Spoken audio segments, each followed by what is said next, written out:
ସୁପ୍ରଭାତ। ବାବା କହୁଛନ୍ତି, ଦୁଃଖର ଛାଇ ତୁମକୁ ଘେରି ନେଇଥିଲା।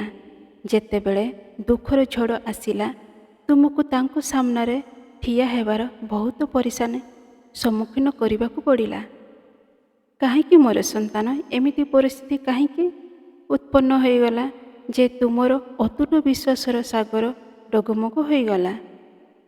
ମୋର ସନ୍ତାନ, ଏହା ସଦା ମନେ ରଖ, ଯେତେବେଳେ ସତ ମନରୁ ତୁମେ ମୋତେ ପ୍ରେମ କରୁଛ, ତ ପରୀକ୍ଷା ଅବଶ୍ୟ ହେବ।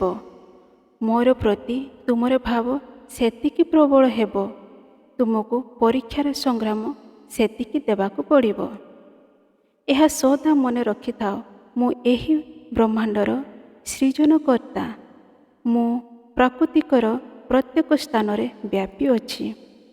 ଏହି ଜଗତରେ ପ୍ରତ୍ୟେକ ପ୍ରାଣୀ, ଜୀବଜନ୍ତୁ ସମସ୍ତଙ୍କ ମଧ୍ୟରେ ମୋର ହିଁ ବାସ ଅଛି।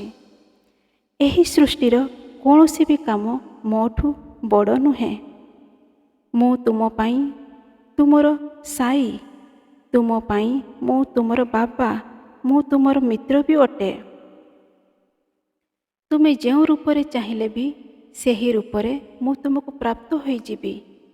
ମୋର ସନ୍ତାନ, ଜୀବନରେ ଯେତେ ବି ବଡ଼ ଝଡ଼ ଆସୁନା କାହିଁକି, ଦୁଃଖର କଳା ବାଦଲ ଛାଇ ଯାଉନା କାହିଁକି, ତୁମର ବିଶ୍ୱାସ କେବେ ବି କମ୍ ହେବାକୁ ଦେବନି, ତୁମର ଶ୍ରଦ୍ଧା କେବେ ବି କମଜୋର ହେବାକୁ ଦେବନି। ଏହା ସଦା ମନେ ରଖିଥାଅ, କୌଣସି ବି ପରିସ୍ଥିତି ଏତେ ବଡ଼ ହୋଇନଥିବ ଯାହା ତୁମର ବିଶ୍ୱାସକୁ ହଲେଇ ପାରିବ। ଶ୍ରଦ୍ଧା ଆଉ ସବୁରିରୁ କାମ କର। ବଡ଼ରୁ ବଡ଼ ଦୁଃଖରେ ବି ମୋତେ ମନେ ପକାଅ। ତୁମକୁ ମୁଁ କେବେ ଏକା ଛାଡ଼ିବି ନାହିଁ। ତୁମର ସମସ୍ତ କଷ୍ଟକୁ ଦୂର କରିବି, ଏହା ମୋର ବଚନ ଅଛି।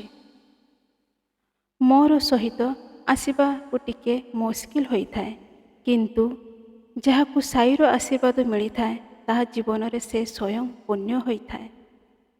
ତା ଜୀବନରେ କୌଣସି ବି ଇଚ୍ଛା ବିନା ମାଗି ସବୁ ପୂରଣ ହୋଇଥାଏ। ଯେଉଁ ଭକ୍ତ ବଚନ, ମନ ଆଉ କର୍ମରୁ ଭକ୍ତି କରେ, ତାର ଋଣ ମୁଁ ତାକୁ ମୁକ୍ତି ଦେଇ ଶୁଝି ଦେଇଥାଏ। ତାକୁ ଭାବସାଗରର ପାରିବାକୁ ବହୁତ ସରଳ ହୋଇଥାଏ। ଯେଉଁ ଭକ୍ତ ମୋହ ମାୟାରୁ ଦୂର ହୋଇଯାଏ, ତାକୁ ପରମାନନ୍ଦର ପ୍ରାପ୍ତି ହୋଇଥାଏ।